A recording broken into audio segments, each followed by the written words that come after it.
Hola, ¿cómo están? Les damos la bienvenida a esta edición de Chilevisión Noticias. Atentos a todo lo que está ocurriendo en la región del Ñuble, también en la región del Biobío y con los nuevos registros que se han ido dando a conocer, Roberto, con esta, que ha sido una de las imágenes más impactantes que hemos conocido hasta ahora. ¿Cómo estás?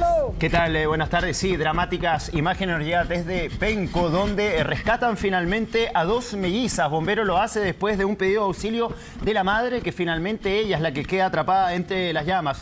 Toti, tú nos cuentas los detalles de ahí un registro que es verdaderamente dramático. ¿Cómo estás? Hola, Toti. ¿Cómo están, Sole, Roberto? Así es, estamos aquí afuera de la séptima compañía de bomberos de Coronel. Conversamos esta mañana con Eduardo Monsalves, que es el superintendente del cuerpo de bomberos de Coronel, y la verdad es que es un relato muy impactante. Uno, por lo heroico de la proeza que realizaron los bomberos, pero dos, también porque esto pudo ser una tragedia gigante. Esto ocurre en el sector de Geo Chile. Para que se hagan una idea, el cerro es La Huasca. Geo Chile es el sector que está arriba del cerro y Ríos de Chile es el complejo habitacional, podríamos decir, que es donde están los blogs, ¿se entiende? Bueno, desde Geo Chile fue este rescate que tuvo tres momentos. En particular, el primero fue el rescate de estas dos guaguas, son mellizas de 2 años. Él y otro compañero, otro voluntario de bombero, cada uno se llevó a una de ellas a pie, corriendo, tratando de escapar de las llamas que estaban, dijo, completamente descontroladas, y que nunca había vivido una situación similar. En segundo lugar, otras personas que también estaban en un sector eriazo, al lado de una cancha de baby fútbol, que eran 200 personas. Eso se tuvo que hacer un rescate de varias idas y vueltas. Y en tercer lugar, otro rescate de 30 personas más. La verdad es que fue una jornada muy, muy compleja, probablemente lo más difícil que le ha tocado enfrentar en sus 24 años de bombero. ¿Les parece que empecemos a escuchar sus declaraciones? Esto es parte de lo que le contó a Chilevisión Noticias. Yo lo llevo, vamos. Yo la voy a llevar. Sí, venga. Voy a bajar con ella. Hay un carro ahí. Sí, puedes meterte en vaca de auto,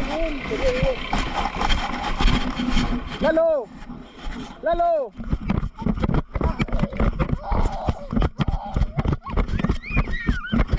Vamos, me buen chiquillo, me buen. Chiquillo, vamos, vamos, vamos. Sí, es sobrecogedor, Humberto, ahí ese video que acabamos de revisar y que es uno de los múltiples ejemplos de cómo bomberos arriesgan sus vidas en este tipo de catástrofes. Ahora, claro, la madre entregó a las mellizas a los bomberos que estaban participando de ese rescate. Me queda la duda de qué pasó con ella, porque se comentó en un momento que estaba desaparecida, que estaba además junto a otro de sus hijos. ¿Ella cómo se encuentra? Ella está en la UCI, está en el hospital de Talcahuano, tiene quemaduras por supuesto en su cuerpo, pero está fuera de riesgo vital, que es lo más importante, así que va a poder salir adelante. Lo que veíamos recién, yo les había dicho que eran las declaraciones de Eduardo, no es un video que él nos facilitó, ya vamos a escucharlo, pero fue el momento del ambiente, porque uno puede ver ese momento en que van corriendo, literalmente abrazando a las guaguas, tratando de taparlas lo más posible, porque como son tan chicas, tan pequeñas, el problema es que la inhalación de humo es lo que puede ser lo grave, no solo las quemaduras, digamos, y el fuego, ¿no? Sino que la espesa nube de humo que había en ese momento, nos decía Eduardo Monsalves, el superintendente de bomberos, que era irrespirable. Entonces ahí estábamos viendo ese momento. Pero ¿les parece que empecemos a revisar cómo ocurre este rescate? ¿Dónde fue que se encontró con esta madre? ¿Qué les pasó a sus guaguas para que pudieran rescatarlas? Acá está. La verdad que fue caótico. Nunca en mi vida bomberil había visto una situación tan catastrófica. El desarrollo del incendio fue a una velocidad pero increíble, que hasta el día de hoy no logramos entender cómo evolucionó tan rápido en tan pocos segundos, con unas ráfagas de viento que estoy seguro de superar los 5 kilómetros por hora, un ambiente irrespirable, terrible. Y en ese minuto fue cuando encontramos a estos bebés que estaban con su mamá, quienes con ese nivel de humo, tienen 1 año de edad los bebés, era imposible que pueden seguir sobreviviendo. No estaba con mascarillas, nada, era todo parte de la emergencia. Nada. Toda esa gente había quedado ahí atrapada porque era imposible hacer el descenso, por el fuego, por el humo, por el viento. Todo al costado, como tú bien decías, hay un terreno baldío que por suerte existía. Porque si hubiera habido árboles, estaríamos contando otra historia. Sí, pero en reemplazo de los árboles hay algo peor, los vehículos. Ahí había cientos de vehículos que habían quedado detenidos porque no podían seguir bajando y el fuego se estaba propagando a través de los vehículos hacia la gente y hacia los bomberos. Es ahí donde estos bomberos intentaron extinguir lo que podían con la poca agua que había, mojar a las personas, tirar agua hacia el cielo para que cayera en forma de lluvia y darle un poquito de protección. Y con la misma gente trataron de mover autos y alejarlos de ellos para generar una zona de seguridad. Eso funcionó y permitió que estuvieran ahí muchísimas horas aguantando. Qué terrible el relato, Toti, porque claro, el terreno baldío podía servir de ayuda para poder escapar, pero la presencia de autos finalmente también empeoraba toda la situación. Ahora, para entender bien la circunstancia de cómo se produce este rescate, Toti, la madre estaba con estas dos mellizas, había otro hijo de ella. Ella tenía la oportunidad tal vez de agarrar a sus 3 hijos y salir corriendo ella misma, tal así como lo hizo bomberos. ¿Qué la imposibilitaba salir del lugar? Ella llega, lo que nos cuenta Eduardo Monsalves es que ella llega con sus 2 hijas, ¿no? Muy pequeñas, de 2 años, y además tenía un hijo mayor, de 12 años. De hecho, solo para complementar la información, nos acaban de actualizar y están madre e hijo mayor, de 12 años, internados en el hospital de Concepción. Están sedados, pero están estables, están fuera de riesgo vital. Bueno. Y las guaguitas están en Higuera, en otro hospital. También, por supuesto, evolucionando en su estado de salud. Lo que ocurre ahí es que imaginemos lo que hemos visto estos días, que es en algunos casos inenarrable. Es muy difícil tratar de expresar con palabras lo que hemos visto con las imágenes, lo que uno siente cuando está ahí, el espesor de la nube de humo que hay. Entonces, Eduardo Monsalves, el superintendente de los bomberos, nos decía que era irrespirable, que era un caos absoluto, que no se podía escapar. De hecho, no sé si me puede ayudar, Juan Carlos, les quiero mostrar la séptima compañía. Ahí estamos viendo 2 carros de bomberos, ¿cierto? El de la izquierda, el que tiene el 7 en el frontis, es el carro de bombas propiamente tal, que es un carro estadounidense, moderno, nuevo. Y el de al lado, ellos de cariño me dice que le dicen el Falcon Millennium, el halcón milenario, porque los ha acompañado en muchísima urgencia y es como el que siempre aperra. Dijo, por fortuna fuimos en este, que es más pequeño, es como medio carro, porque dice, si no, lo más probable es que el carro grande no hubiera soportado las llamas, porque al ser más grande, al tener más magnitud, también tiene más probabilidades de haberse quemado. Entonces, por fortuna, dijo, fuimos en este carro y pudimos subir. Luego de eso, lo que ocurrió es que llegan y entre todos tratan de organizarse para rescatar a las personas, y en medio de esa vorágine llega esta madre.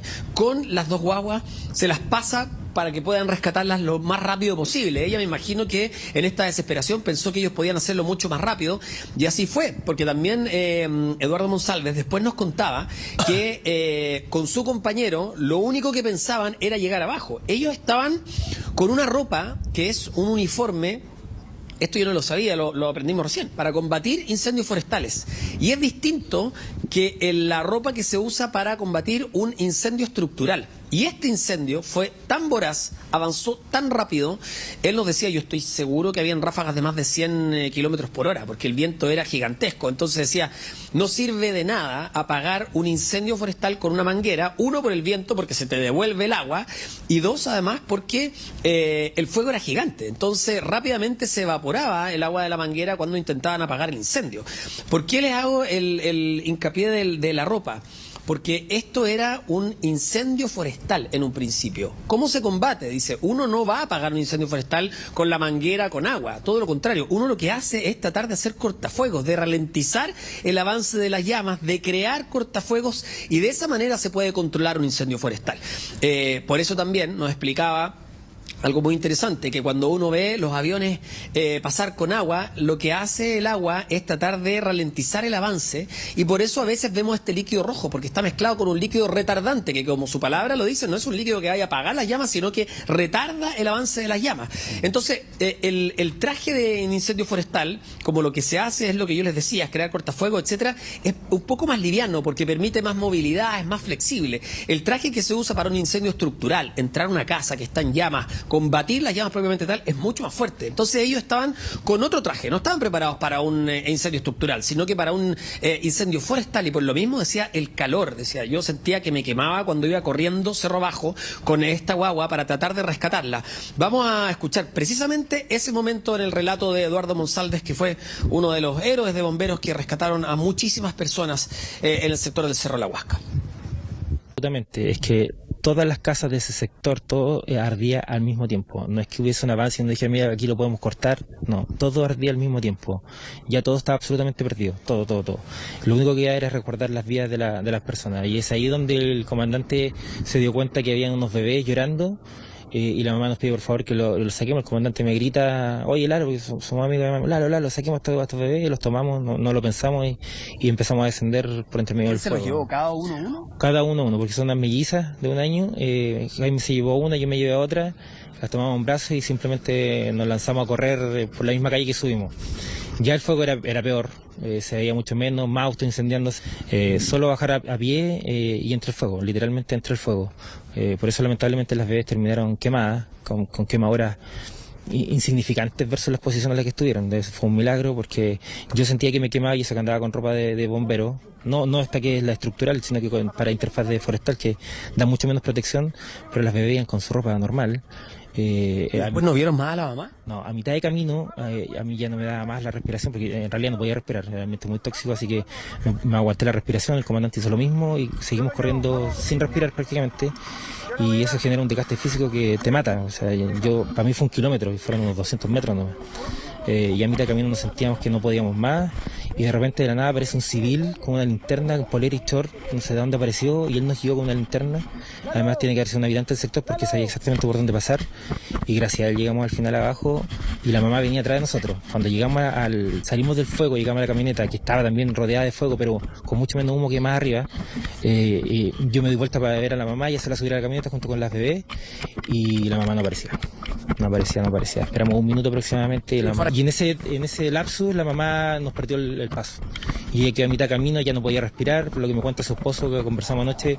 Ella ahí cayó al piso, ya no daba más, y fue su hijo de 10 años que la alentó, le dijo, mamá, vamos, tenemos que salir de aquí, y la tomó y salieron. Pero ellos salieron unos 2 minutos después que nosotros. Entonces cuando ellos salieron, nosotros ya íbamos bajando al hospital de Penco a dejar a los bebés al hospital. De ahí no tuvimos más contacto con la mamá, nosotros no sabíamos qué había pasado hasta ayer en la noche, nosotros pensamos que la mamá había quedado a mitad de camino. Claro, y él también cuenta, Toti, de el hijo mayor, el hijo de 10 años. Estaba leyendo además otro relato, el relato del padre de las mellizas, que destacó que en todo momento ahí el otro hijo de 10 años trató de resguardar a su madre. Él está bien, está fuera de riesgo vital, tú ya lo decías, pero es quien se vio más afectado por las condiciones, por el humo tóxico. Pero a propósito del ambiente que ya revisábamos hace algunos instantes, tenemos otro momento, Humberto, te invito a que pasemos a revisar parte de ese registro.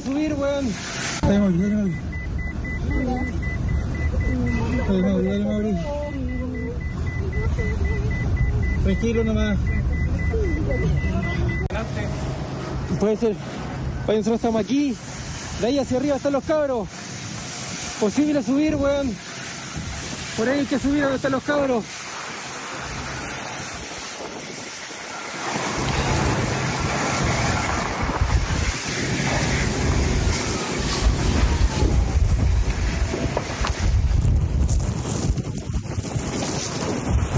Oye, ¿intentamos subir a los edificios a sacar más gente? ¿Ah?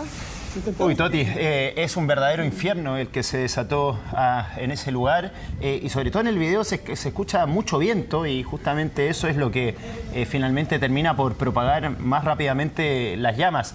El relato es dramático porque el bombero dice que él logra correr con una de las menores, escapan con las dos mellizas, pero 1 minuto después llega la madre. O sea, fue un minuto eterno porque no se sabía finalmente si esa madre iba a lograr escapar con su otro hijo, pero después de 1 minuto, que debe haber durado una eternidad, finalmente aparece. Sí, y lo otro que nos explicaba es que, claro, como ellos son bomberos, están habituados a las situaciones de emergencia, saben lo complejo que es. Dice, mi otro compañero, que fue el que llevaba la otra guaguita, es grandote, entonces me podía ayudar con eso. Y fueron bajando rápidamente. En algún momento miren hacia atrás y ven que estaba la madre con su hijo. Entonces dice, bueno, seguimos bajando. Y cuando llegamos abajo, los habíamos perdido, ya no los veíamos. Probablemente porque corrimos más rápido, por la emergencia, etcétera, etcétera, y porque llevábamos además las guaguitas. Entonces nos dice, llegamos abajo, miramos y después supimos que ella llegó 2 minutos después, pero nosotros no podíamos esperar. En esos 2 minutos lo que hicimos fue bajar rápidamente al pueblo, digamos, para poder ir a llevar esas guaguas a un hospital y las atendieran. Entonces fue todo muy rápido, muy dramático y todo esto además es...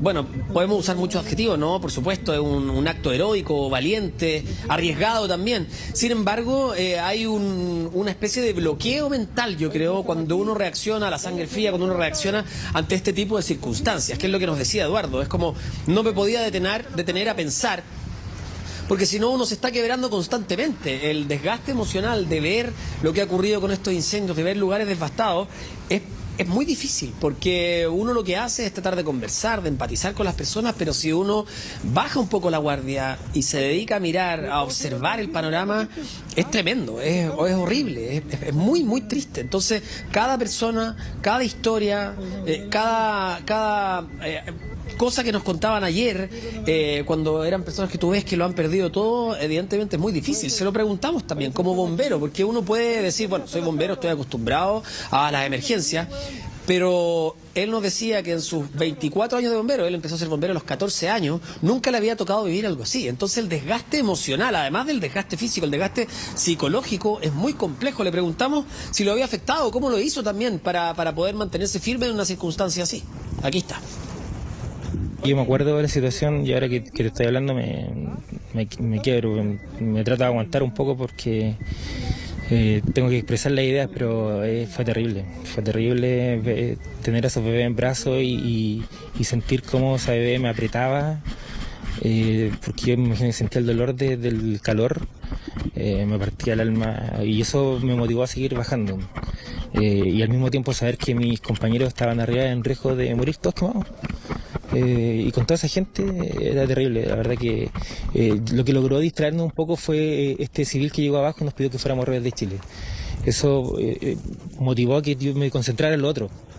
Y seguimos trabajando. Pero una vez que todo terminó, la verdad que uno colapsa y uno también tiene que tratar de controlarse. En mi casa mi señora estaba desesperada, mi hijo chico me dice mi señora que vomitaba de nervios porque la noticia, la primera noticia que salió fue que Bombero Coronel había estado tan atrapado. Eduardo Monsalves se llama el bombero que prestaba su relato, un héroe en toda esta historia que finalmente salva a estas mellizas que estaban siendo amenazadas por las llamas que venían de todos lados. Vemos en imágenes, son elocuentes, el calor de las llamas, el viento, toda la situación fue realmente dramática y finalmente logran salir con vida. Toti, tenemos más videos de lo que ocurrió ayer durante este rescate. Revisémoslo. Revisemos. Oye, nosotros estamos aquí, de ahí hacia arriba están los cabros. Posible subir. Por ahí hay que subir donde están los cabros.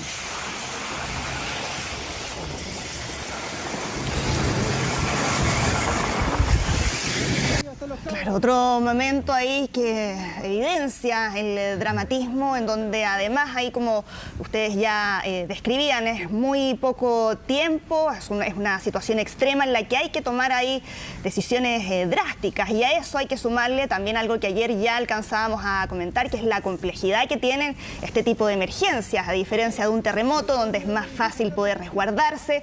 Los incendios sabemos que son de naturaleza impredecible, muy dependientes además de las condiciones climáticas que van cambiando, las temperaturas. Ya escuchábamos ahí también en ese mismo ambiente la fuerza de los vientos, que ha sido el factor crítico tal vez de esta última emergencia. Toti, no sé qué es lo que ha ocurrido durante este día, porque se había dicho ayer que al menos las temperaturas iban a bajar. Eduardo Sáez ya nos contaba que hoy día se esperaba la presencia de la vaguada costera, pero que eso al mismo tiempo podía favorecer la intensidad de los vientos. Sí, mira, ayer, efectivamente en la noche, cuando estábamos en nuestro noticiero central, Sole, veíamos la vaguada costera llegar. Llegó hasta el sector donde estábamos nosotros, en la población Bipla. Ahora, hoy amaneció despejado. Está parcial, podríamos decir, porque hay algunas nubes, pero efectivamente hay mucho más viento. O sea, hay más viento que ayer sin ninguna duda.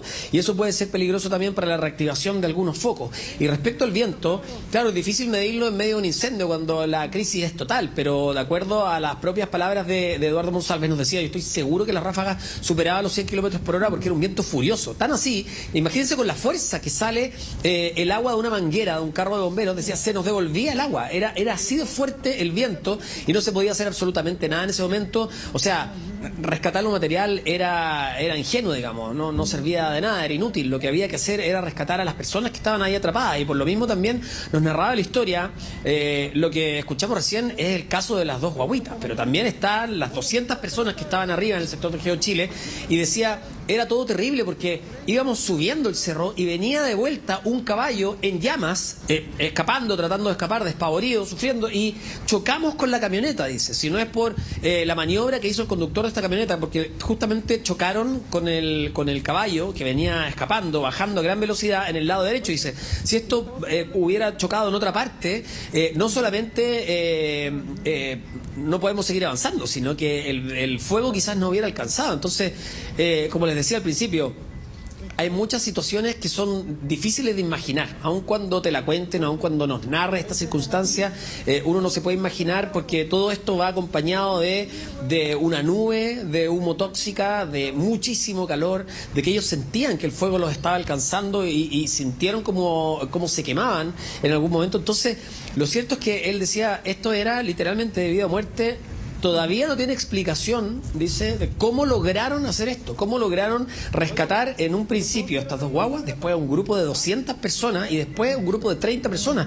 Dice que subieron y bajaron muchas veces con la camioneta, que el mayor temor que tenían era que explotaran las ruedas, porque era tanto el calor que hacía, el fuego estaba tan cerca, que lo más lógico es que alguna de esas ruedas, por el material, ¿no?, el caucho, etcétera, pudieran haber reventado. Entonces, eso los dejaba sin posibilidades de moverse. La verdad es que era literalmente de vida o muerte. Fue muy tremendo lo que ellos vivieron.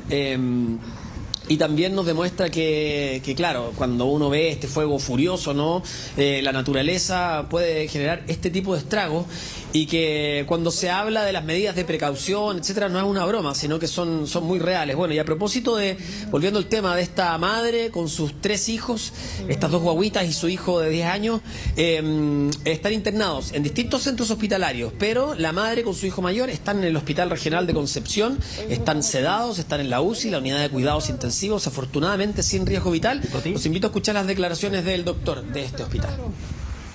Es una paciente de 35 años que se encuentra hospitalizada en la unidad de cuidados intensivos quirúrgicos de nuestro establecimiento. 30% de superficie corporal quemada, con quemaduras de diversa profundidad y superficie. Son quemaduras de tipo AB. Se encuentra fuera de riesgo vital, pero su condición de salud es grave. Se trata de un menor de 10 años hospitalizado en la unidad de cuidados intensivos pediátricos, conectado a ventilación mecánica, 46% de superficie corporal quemada. Él se encuentra grave, está a cargo de los intensivistas de la unidad de cuidados y del equipo de quemado de nuestro establecimiento. Esto da cuenta, Toti, de la gravedad de la situación, porque por lo que dice ahí el médico, no están internados por dificultades para respirar, sino que en el caso de la mujer tiene 30% del cuerpo quemado, en el caso del menor un 6% del cuerpo quemado, y esto da cuenta de que el escape fue aún más difícil, porque mientras estaban corriendo entre las llamas, sus cuerpos literalmente estaban siendo quemados por el fuego. Sí, y además, Roberto, este sector es muy complejo, lo que hablamos, ¿no? Vuelvo a lo mismo, Cerro La Huasca, Geo Chile, Ríos de Chile, que tiene solamente una vía. Entonces uno ve estas imágenes y al igual que ustedes nos sorprendemos, porque era solamente una vía, el fuego arrasando con todo por el lado y con el riesgo también de cubrir ese espacio. Entonces, la verdad es que es muy difícil. Esta madre también, en un acto de supervivencia, ¿no?, y en esta este acto como maternal medio animal, ¿no? Tratando de rescatar a los suyos, de salvarlos a toda costa. Por eso yo creo también vio a los bomberos y le entregó a sus guaguas en un acto desesperado también con su hijo. Y bueno, este niño que también dentro de todo se comportó como un adulto, como un grande, como un héroe, porque fue muy valiente. Ella al parecer cayó, no podía más, no le daba las fuerzas, y él fue el que le dijo: mamá, tenemos que salir de esto. Bueno, es una historia que probablemente vayamos a conocer más en profundidad cuando se recuperen, cuando estén estables, cuando estén bien, y podamos conversar también con ellos. Pero lo cierto es que es una de las tantas historias que hemos ido rescatando en estos días después del incendio. Dramático, dramático el relato, Toti. Ya en un ratito volvemos contigo para conocer más detalles de todo esto, y también vamos a estar muy atentos a la evolución entonces de esta madre y su hijo que afortunadamente lograron salir con vida de las llamas. Muchas gracias. Gracias, Toti.